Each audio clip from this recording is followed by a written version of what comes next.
મારું નામ મંજુલા રાવળ છે ને હું વિડીયો સેમાં 10 વર્ષથી કામ કરું છું અને પહેલાં હું માથોડા મજૂરી કરતી હતી અને 1993માં વિડીયો સેમાં જોઈન થઈ.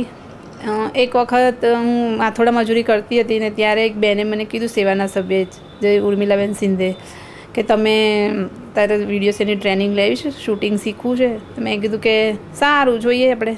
તો અત્યારે હાલમાં હું શૂટિંગ પણ કરું છું, સાઉન્ડ પણ કરું છું, એડિટિંગ પણ કરું છું. પહેલાં તો મને એવું હતું કે લિનિયર ઉપર કરતી હતી, હવે તો નોન લિનિયર ઉપર કરું છું તો વધારે ખુશી થાય છે. અને જો એડિટિંગની વાત કરીએ તો આપણે એડિટિંગમાં તો લિનિયર સિસ્ટમમાં અમુક લિમિટેશન આવી જાય કે તમે આમ કરવું પછી કંઈ સુઝાવ આવે, એને આગળ પાછળ કરવું હોય તો રીએડિટ કરવું પડે. એટલે બધી મહેનત તમારે ફરી કરવી પડે અને પછી તમે જે પહેલી મહેનતમાં જે ઉત્સાહ હોય ને એ તમારો ભાંગી જાય છે. અને એ મને સ્વાનુભવથી હું તમને કહું છું. એટલે જ્યારે હવે વિડીયો સેવામાં, આમ તો વિડીયો સેવામાં જ્યારે ડિજિટલ ઉપર કે કોમ્પ્યુટર ઉપર પ્રોગ્રામો બનાવવાના હોય તો આપણે બહારથી એડિટરને લાવવા પડતા હતા અને એ વખતે આપણને એટલું બધું આ બધી ખબર નહોતી. પણ હવે કદાચ કોઈ એવા પ્રોગ્રામ બનાવવાના હોય તો આપણે ટ્રાય કરી શકીએ કે કદાચ એ હવે આપણે બનાવી પણ શકીએ, કારણ કે આટલું બધું જાણ્યા પછી હવે કરી શકીએ.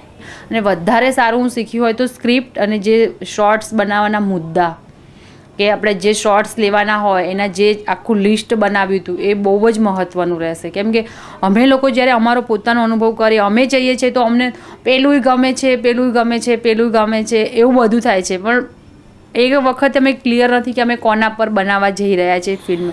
સૌથી વધારે તો મને રાણા સાહેબની જે ટ્રેનિંગ આપી એની અંદર એક બેચ કેપ છે, વ્હાઇટ બેલેન્સ ચેન્જીસ કરવાના, ટાર્ગેટ કલર જે હોય આપણો ને એમાં ચેન્જ કરવો હોય તો કઈ રીતે કરવો, એ વધારે મને ગમ્યું. કારણ કે ગમે ત્યારે આપણે શોર્ટ લેતા હોય ને ગમે તે ભૂલથી લઈ આવ્યા હોય પણ આપણે એડિટિંગમાં આપણે વસ્તુ કરી શકીએ, એ મને વધારે ગમ્યું.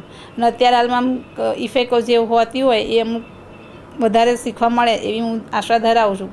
બીજું કે આ તો અમે વિડીયો સેવામાં તો ઉપયોગ કરવાના જ, કારણ કે હવેના જે પ્રોગ્રામો બનશે તો જો આટલો વર્કશોપમાં સરસ રીતે શીખવાડવામાં આવ્યું છે, આટલું આપણે શીખ્યા છીએ, કદાચ ક્યાંક કંઈક ભૂલી જવાશે પણ બધા સાથે રહીને શીખ્યા છે તો કોઈને ને કોઈને કંઈ પૂછીશું તો એક વસ્તુ તો કોઈનામાંથી નીકળશે.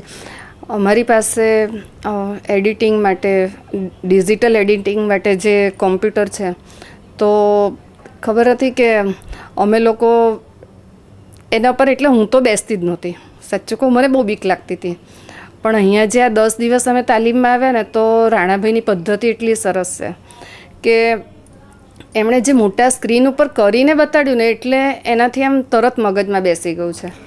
મને એવું ચોક્કસ લાગે છે કે દુનિયામાં કોઈ વસ્તુ એવી અશક્ય નથી કે શીખવાથી ન આવડે.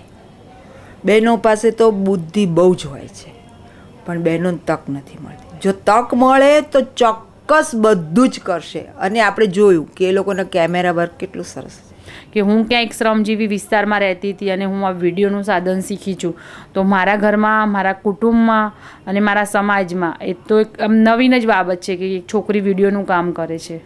એટલે મારા ઘરવાળા, મારા મા બાપને બધા તો બહુ જ ખુશ છે કે ના તું વિડીયોનું કામ કરે છે. એટલે આમ એમના માટે એમને એવું લાગે છે કે ઘણી વખત કે મારી છોકરી વિડીયોનું કામ કરે છે. તો અમારા કુટુંબવાળા પણ એવું કહે છે કે છોકરાઓ તો બધા કરતા હોય